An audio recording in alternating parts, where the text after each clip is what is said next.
Vamos a ver ahora otro de los grupos importantísimos de otocéfala, de otomorfa o de ostarioclupeomorfa, que es el grupo de los ostariophysi.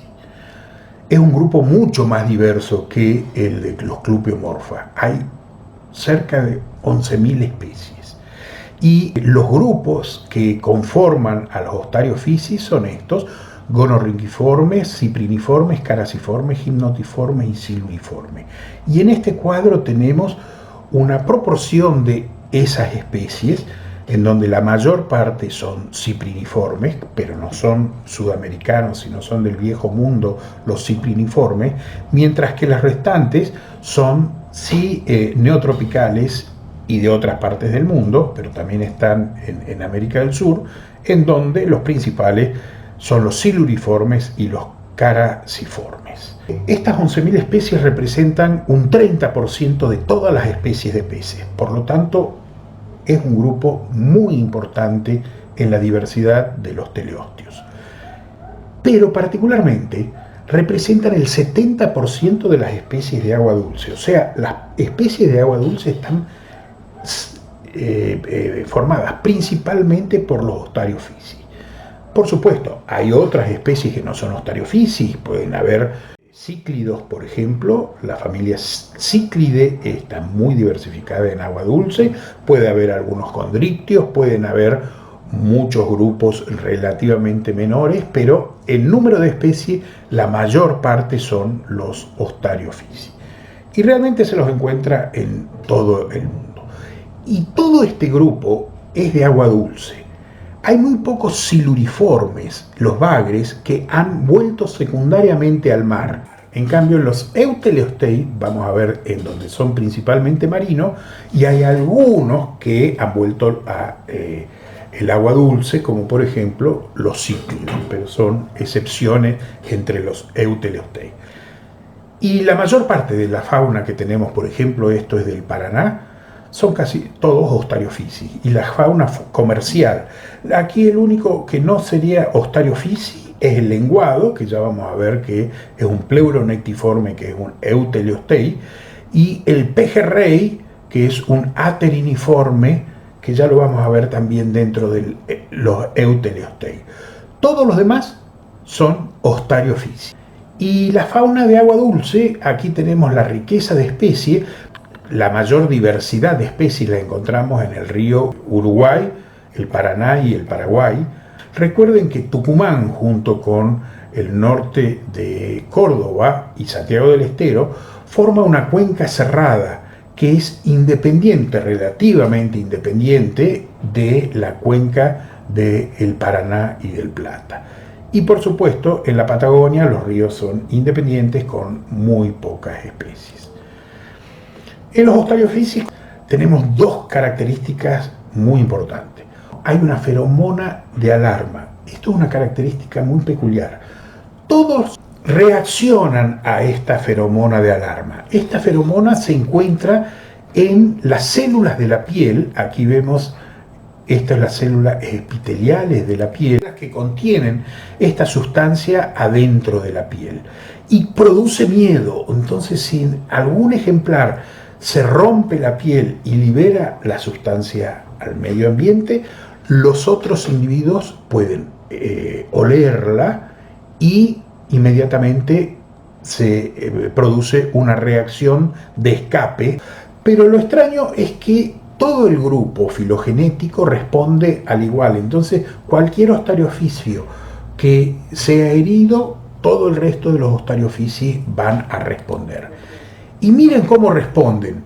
Aquí hay un ostariophysi y aquí le van a poner, por medio de esta pipeta, va a entrar una burbujita que produce esta reacción de miedo. Miren, aquí está tranquilo, ahí entra la burbuja y en este momento hay una reacción de pánico, ¿no es cierto?, de este pez en el momento. Aquí se repite la acción, está tranquilo, ahí entra la burbuja, y ahí se produce la reacción de miedo. Y otra de las características que tienen es no todos los ostariophysi, sino un grupo, los otophysi, pero es el grupo más importante, tienen un aparato de Weber. Otra vez la vejiga natatoria, que está en la parte posterior, llena de, y aquí la vemos a la vejiga natatoria, llena de aire, resuena cuando recibe las ondas sonoras. ¿Cómo le hace llegar esa vibración al oído interno, que es el único capaz de traducir las vibraciones en señales nerviosas que pueda recibir el cerebro? Bueno, en lugar de tener como en el grupo de los clupeomorfa, habíamos visto que había una conexión otofísica. La vejiga natatoria en la conexión otofísica emite una prolongación que va a tocar los sacos endolinfáticos para transmitir al oído interno la vibración. Eso era en clupeomorfa con la conexión otofísica. Aquí el aparato de Weber son una serie de huesecillos que son modificaciones de las primeras vértebras que se apoyan en la vejiga natatoria, que están aquí, y al moverse aquí, al abrirse la vejiga natatoria, transmite con esta serie de huesecillos la vibración hasta el saco endolinfático y de ahí al oído interno. Este aparato de Weber, que tiene una serie de osículos muy pequeñitos y muy específicos, no tiene nada que ver con el sistema de transmisión de sonidos del oído interno de los mamíferos, en donde hay un martillo, un yunque y un estribo, que lo vamos a ver después. Aquí estos osículos weberianos le dicen también martillo, estribo, etcétera, pero por analogía con los mamíferos. Otra de las características que tienen los ostariophysi es tener una aleta adiposa. Aquí vemos, esta es la aleta dorsal, esta es la aleta caudal, y en el medio está esta aleta adiposa, que en realidad no es una verdadera aleta porque no tiene radios, no tiene rayos, sino que es un repliegue de piel. La mayor parte de los grupos de los ostariophysi tienen una aleta adiposa. Los ostariophysi, este grupo de los anotophysi, que no tienen aparato de Weber, y los otophysi, que tienen aparato de Weber. Los gonorrínquides, muy poquitas especies, cerca de 40, tienen aparato de Weber, tampoco tienen vejiga natatoria, y en muchos casos la evidencia molecular dice que están más relacionados a los clupeomorfa que a los otophysi. Por lo tanto, podemos considerar de que los ostariophysi están compuestos principalmente y casi únicamente por los otophysi, tanto en número de especies y por la característica que los otophysi sí tienen el aparato de Weber. Si consideramos a los otophysi, el primer grupo que vamos a ver son los cipriniformes. Y los cipriniformes es un grupo muy diverso en número de especies y muy extendido en todo el mundo. Es cosmopolita, excepto en Sudamérica y en Australia. Tenemos acá dos grupos, Covitidae y los Cyprinidae. Y en los Cyprinidae vamos a tener a Cyprinus carpio. Cyprinus carpio es la carpa, es originaria de Asia, se adapta a muchos ambientes de agua dulce y es cultivada por el hombre, y principalmente ahí tenemos la carpa koi, Cyprinus carpio koi, que es una variedad de la carpa salvaje que tiene su origen japonés y que ha sido muy utilizado como una especie ornamental y se ha distribuido por todo el mundo. Estas carpas pueden llegar a ser muy grandes y son muy voraces. Tiene una tasa reproductiva muy alta, es omnívoro, por lo tanto es ideal para ser una especie invasora. Y en Argentina ya se lo he encontrado poblaciones ferales, o sea, poblaciones que viven salvajes, en Córdoba, Buenos Aires, San Luis, Santa Fe, Río de la Plata, y también en el Río Negro, en la Patagonia. Y realmente provocan daños ambientales importantes. Y a los que le producen los daños principalmente porque son competidores directos, son con los caraciformes. Y los caraciformes, miren la distribución que tienen. O sea, están en Sudamérica y en África. Y en Sudamérica, en la región neotropical, son realmente el grupo más diversificado en agua dulce, reemplazando, siendo un vicariante ecológico de los ciprínides del resto del viejo mundo. Y esto son las familias dentro del grupo de los caraciformes. Realmente hay bastante diversidad. Y aquí vamos a encontrar en los nombres comunes un montón de nombres comunes que nos van a sonar, y sobre todo si son pescadores. Mojarra, tararira, pacú, piraña, dorado, palometa, son nombres comunes de la fauna ictícola de agua dulce de nuestro país, y son todos estos caraciformes. Por ejemplo, aquí tenemos algunos ejemplos muy típicos. En la familia Briconidae está Salminus maxillosus, que es el famoso dorado, Serrasalmide con la piraña, Serrasalmus, Eritrinide con Oplias, la tararira, Curimátide con Prochilodus, el sábalo, y Anostomide con Leporinus, la boga. Con esos ejemplos ya tenemos una importante fauna ictícola de una relativa importancia comercial, porque todos estos animales son relativamente grandes y se los pesca para comer. Justamente hoy ha salido una noticia de que han incautado más de 100 dorados producto de la pesca ilegal para ser vendidos en pescaderías. Y estos son los nombres comunes: el dorado, palometa, tararira, sábalo, boga. Salminus brasiliensis, que antes estaba en la familia Caracide, ahora está en la familia Briconidae. Esto es una novedad del año 2020. Es el famoso dorado que se encuentra en todo el Paraná y que también, por supuesto, lo vamos a encontrar en Termas de Río Hondo y esos lugares que han sido introducidos. Un animal extremadamente voraz, es el tigre de los ríos, y aquí lo vemos comiéndose un sapo, un rinela. Realmente come todo lo que se mueva en el agua. Y eso hace que sea un pez muy peleador. Se lo pesca con mosca, o sea, tiene que ser una carnada que se mueva, y al verlo el dorado ahí recién pica. Normalmente en los ríos nuestros de llanura, en donde tenemos un agua que es turbia, es muy difícil tener filmaciones buenas del dorado, pero estas filmaciones que ven aquí es del río Plata en Brasil, que es particularmente un río con aguas muy claras en donde se pueden ver el dorado en su hábitat natural.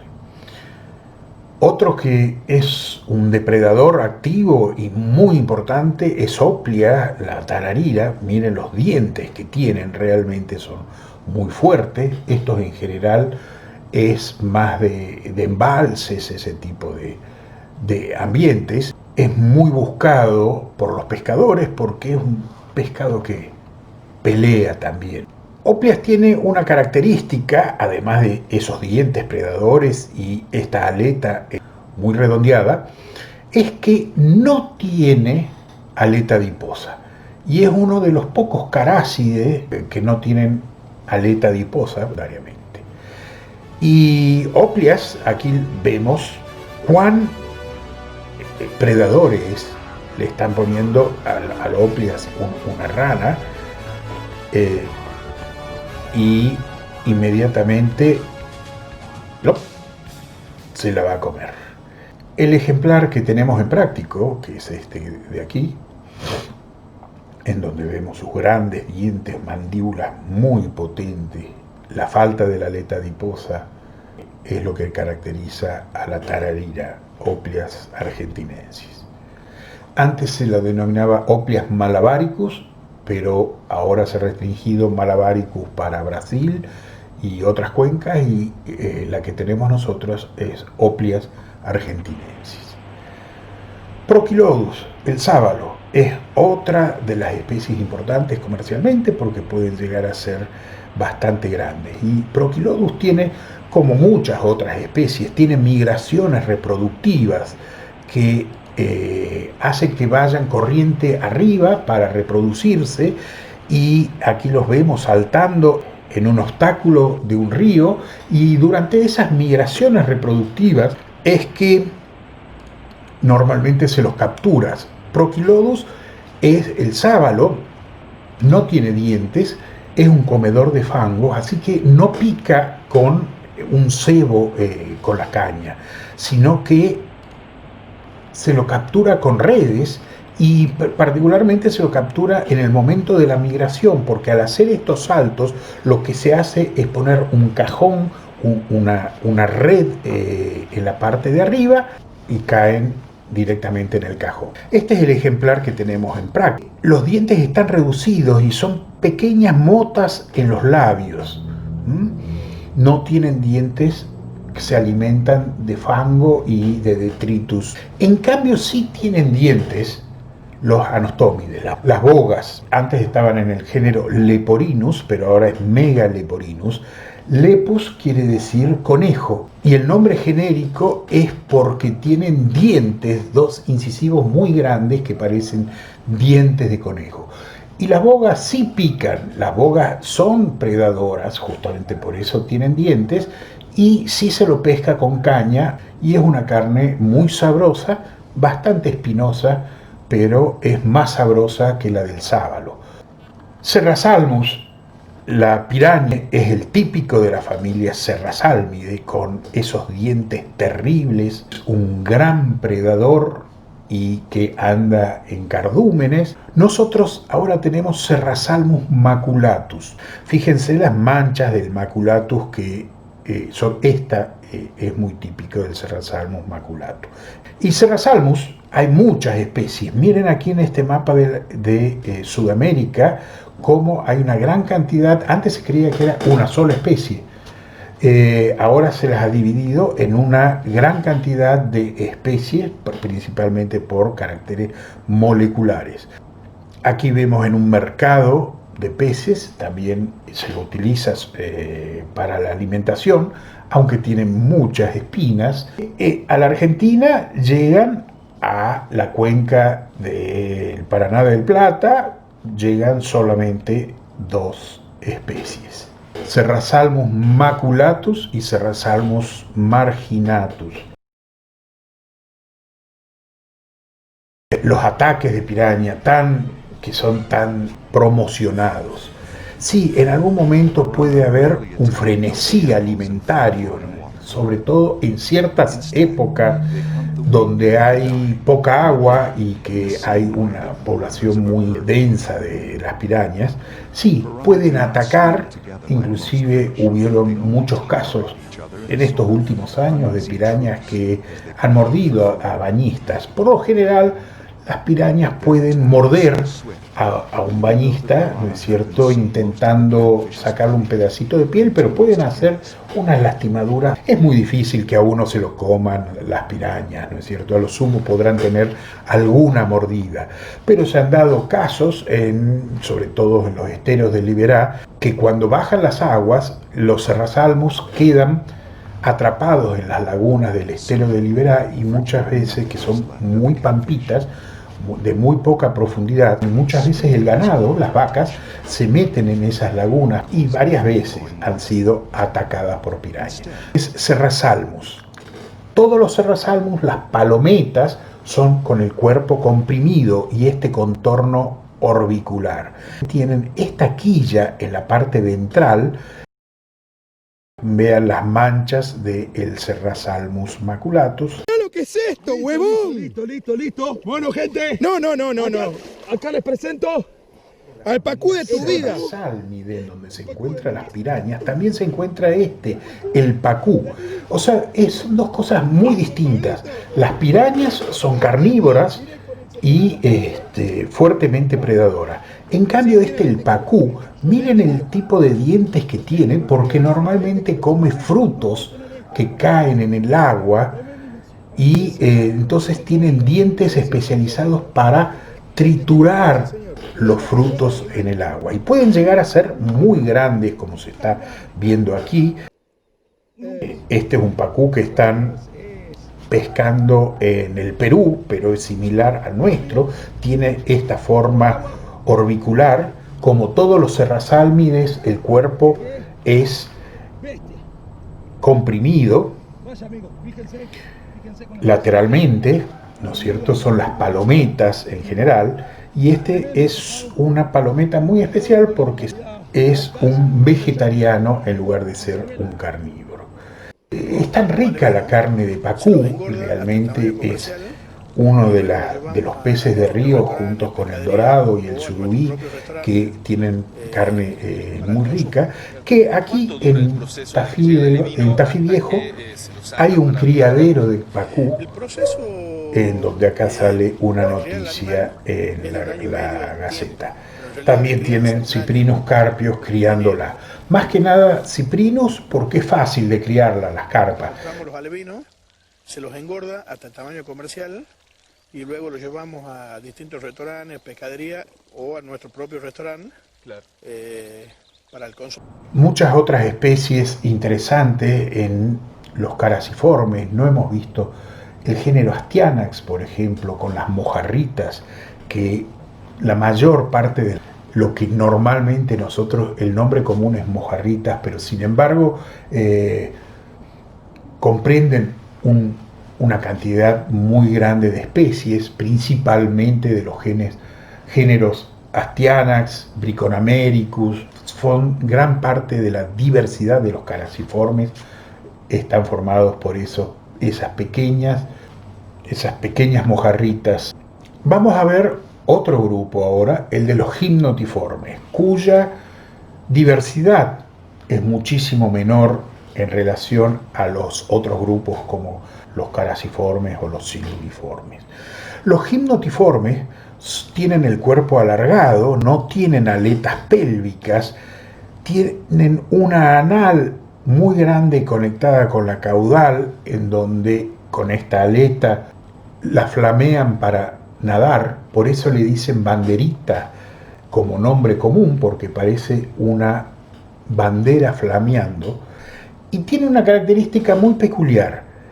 El ano está en la parte anterior del cuerpo, justamente por debajo de la cabeza, porque normalmente estos animales viven en cuevas, en donde todo el cuerpo está dentro de la cueva y sacan solamente la cabeza, y entonces tienen el ano en la parte anterior y donde pueden tener sus desechos, hacerlos por fuera de la cueva.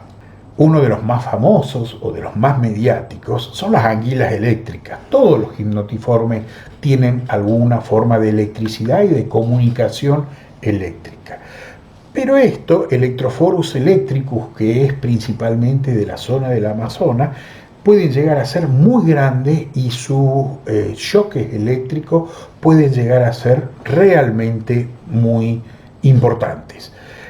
Miren, aquí tenemos, este es un caso de, están sacando una anguila eléctrica un pescador la está sacando y viene un caimán y quiere robársela, pero aquí se electrocuta el caimán con el choque de la anguila eléctrica y los movimientos que está haciendo el caimán, en este caso es movimientos tetanizantes producidos por la electricidad, la descarga que está sufriendo por parte de la anguila eléctrica.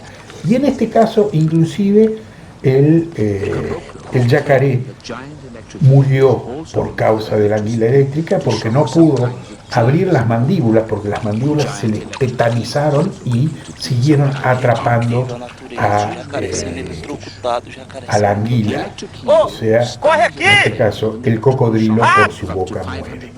Y aquí, en este otro lugar, vemos cómo la anguila eléctrica, con el shock eléctrico, atonta a sus presas para poder predar mucho más fácil sobre ella. O sea, la electricidad puede tener funciones de comunicación, de defensa o servir, como vemos en este caso, para atontar a las presas, o sea, para de ataque.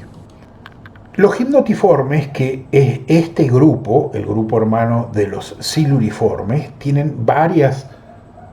Hay una diversidad de varias familias, pero nosotros básicamente vamos a ver Hypnotidae, en donde tenemos Hypnotus carápodo, y Ramphictidae, que lo tenemos también aquí en la Argentina y en Tucumán particularmente, que es la banderita. La que tenemos en Tucumán, la banderita Eigenmannia virescens, justamente es relativamente pequeña. Aquí vemos con su aleta anal, en donde está vibrando para moverse, pueden llegar a ser transparentes, son pequeñas y se los encuentra normalmente en zonas de agua estancada, sobre todo donde hay esteros o donde hay juncos. Tiene propiedades eléctricas y que posiblemente les sirvan para la comunicación, pero son unos pequeños ejemplares y realmente la electricidad que producen es solo para la comunicación.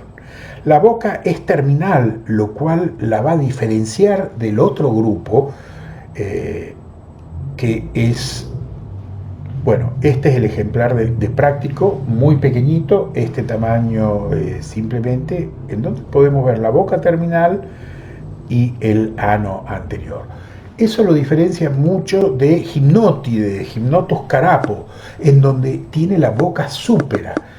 En la cuenca del río Salí nosotros teníamos Eigenmannia, pero en la cuenca de El Plata, en el Paraná, por ejemplo, tenemos Hypnotus carapo, que sí puede llegar a ser de gran tamaño y un predador importante, con esta boca que súpera para poder atrapar las presas desde arriba. Y tienen señales eléctricas muy distinguibles. No llega a ser como Electrophorus electricus de descargas tan fuertes, pero por su tamaño son mucho más notorias que en el caso de Eigenmannia. El ejemplar que tenemos en práctico, vamos a poder ver mucho más claramente que en Eigenmannia, que es tan chiquitito. Este es un ejemplar bastante más grande y van a ver que esta es una vista ventral. El ano está ubicado a la altura de del opérculo y por delante de la aleta pectoral. Una característica muy peculiar. Entonces, el intestino hace un loop porque viene de la boca, hace un loop hacia atrás y vuelve a desembocar aquí, en donde se encuentra el ano. Todos los hipnotiformes tienen algún tipo de comunicación eléctrica. Esto lo estamos viendo en unos parientes de la banderita, ¿no es cierto? Y que tienen ondas de distinto formato en función de cada una de las especies. Esto es relativamente similar a lo que veíamos en los mormiriformes, ¿se acuerdan? Aquellos del grupo africano de los osteoglosomorfa. En realidad hay muchos peces que utilizan la electricidad como forma de comunicación.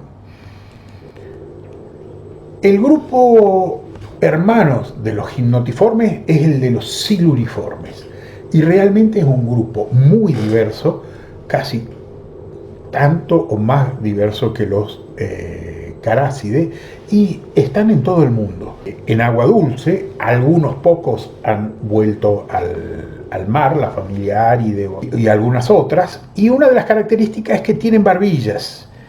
pueden tener las barbillas muy largas, como en este caso que vemos aquí, pero hay otros como los Trichomitheridae o las viejas del agua, que sí tienen barbillas, pero muy reducidas en tamaño. Y hay una diversidad muy grande de siluriformes. Realmente pueden haber inclusive grupos en donde tienen la piel desnuda, no tienen escama, por lo menos tienen sí un escudo cefálico, pero la parte posterior, como este es un surubí, no hay escamas, la mayoría de los bagres, etc. O por el contrario, pueden tener el cuerpo completamente recubierto no solo de escamas, sino escamas fuertes que se denominan placas. Y aquí tenemos limpiafondos o las viejas del agua o los armados que vamos a ver, en donde tienen un recubrimiento de placas muy importante. Entonces tenemos los dos extremos, o piel desnuda o placas.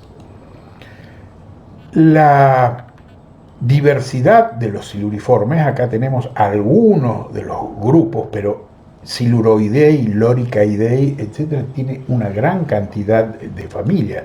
Es más, esto tenemos aquí las familias de los siluriformes, que realmente son muy variadas. Miren la distribución, se encuentran en los ríos de todo el mundo e inclusive en algunos mares.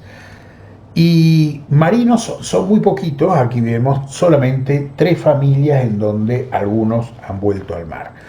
Los que nosotros vamos a ver en clase particularmente son los representantes de las familias Trichomitheridae, Calictidae, Pimelodidae, que son los grupos que tenemos por aquí. Realmente es un grupo muy diverso y de amplia distribución. Pueden llegar a ser enormes porque los bagres o el grupo de los siluriformes son peces gigantes, en donde esto es un manguruyú que se ha pescado en el Paraná, y son tan grandes estos peces, y más o menos en todos los continentes hay algún siluriforme gigante, así como tenemos el manguruyú o el surubí en el Paraná.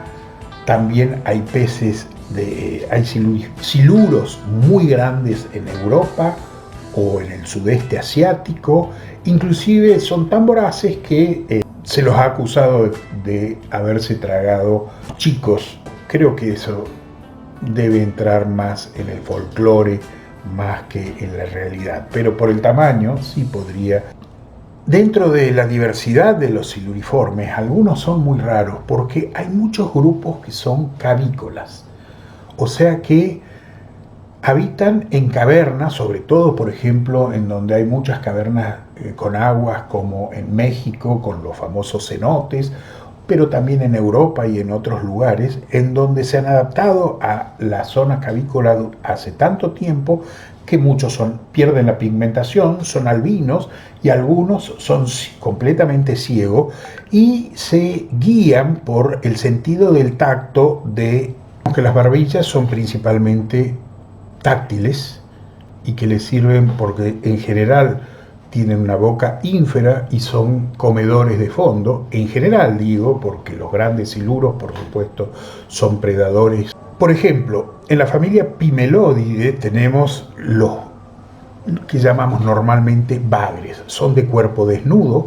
no tienen escama en la superficie del cuerpo, tienen barbillas muy grandes y cada una de las aletas, tanto las pectorales como las aletas dorsales, está precedida de una espina fuerte, muy fuerte, que es lo que se denominan chuzas.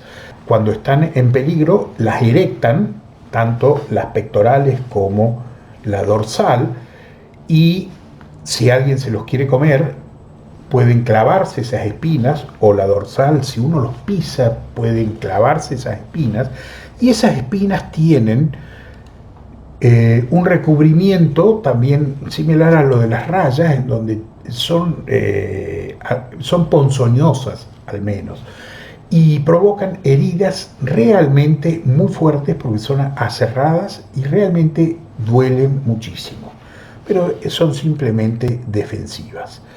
Aquí tenemos Heptapterus, que es un bagre chico de torrente, en donde se pueden ver las barbillas muy desarrolladas. Aquí vemos el primer rayo de la aleta en forma de espina, las famosas chuzas, y la boca ínfera o subínfera.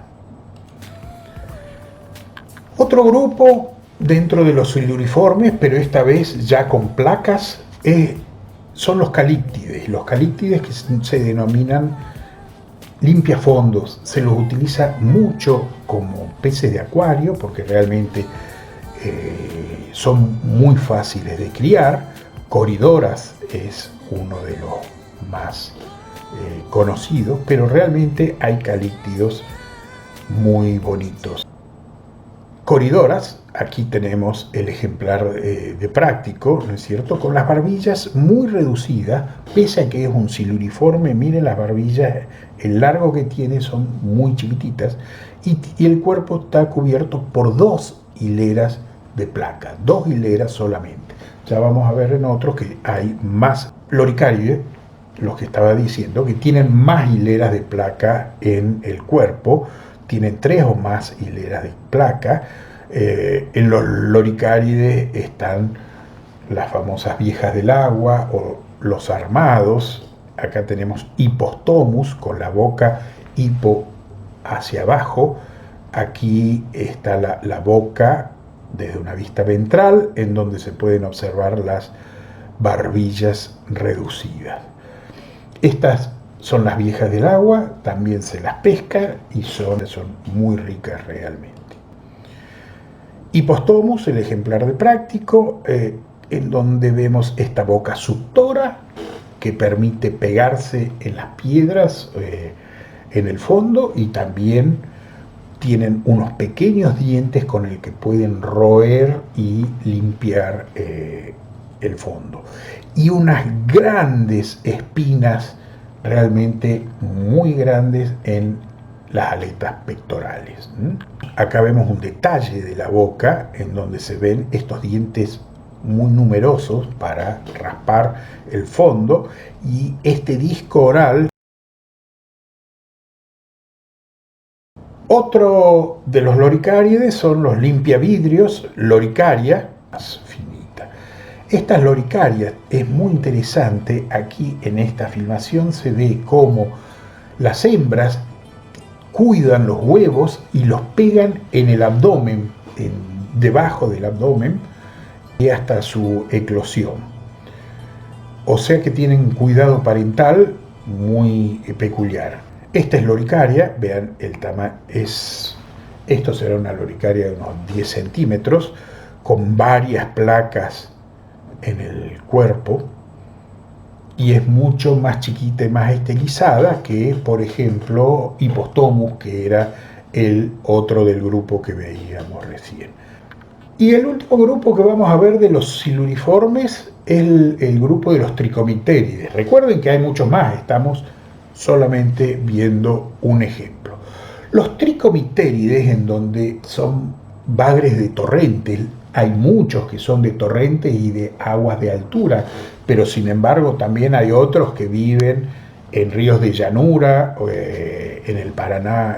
Aquí tenemos algunos ejemplos, son todos los bagres anguilas, porque son alargados, son relativamente pequeños, pero pueden llegar a tener hasta este tamaño algunas yuscas. Una de las características que tienen Trichomicterus es que en el borde del opérculo tienen estas espinas operculares dirigidas hacia atrás, y las barbillas están muy reducidas. Es una característica que aprovecha uno de los grupos, Vandellia. Vandellia pueden parasitar a otros vertebrados, porque estas son las vandellias que se meten por debajo del opérculo de otros peces, donde están las branquias, y gracias a estos ganchos operculares que tienen, entran y se encajan en las branquias. Y las branquias, que están muy vascularizadas, sangran, y es de lo que se alimentan las vandellias. Por lo tanto, son vampiros. se llenan de sangre como un mosquito y una vez que están llenos se sueltan de su hospedador y caen al fondo, en donde muchas veces se los puede encontrar con las panzas o los estómagos repletos de sangre. Las bandelias, para poder detectar dónde tienen que parasitar, son atraídas por dos características: por un chorro de agua que sale de la zona opercular y que además tiene sustancias de excreción. En los peces, gran parte de la excreción de las sales es producida por las branquias. Entonces, un chorro de agua que tiene sustancias de excreción, también es posible que cuando un ser humano orina en el río, las bandelias puedan penetrar por la uretra humana. Hay algún caso, por lo menos anecdótico, que ha sido comprobado en el Amazonas, en Brasil, pero termina siendo quizás un asunto más folclórico que otra cosa. Tan promocionados estuvieron este caso, que también apareció en Grey's Anatomy y creo que en el Doctor House como casos extraños. Bueno, y con esto terminamos con los Ostariophysi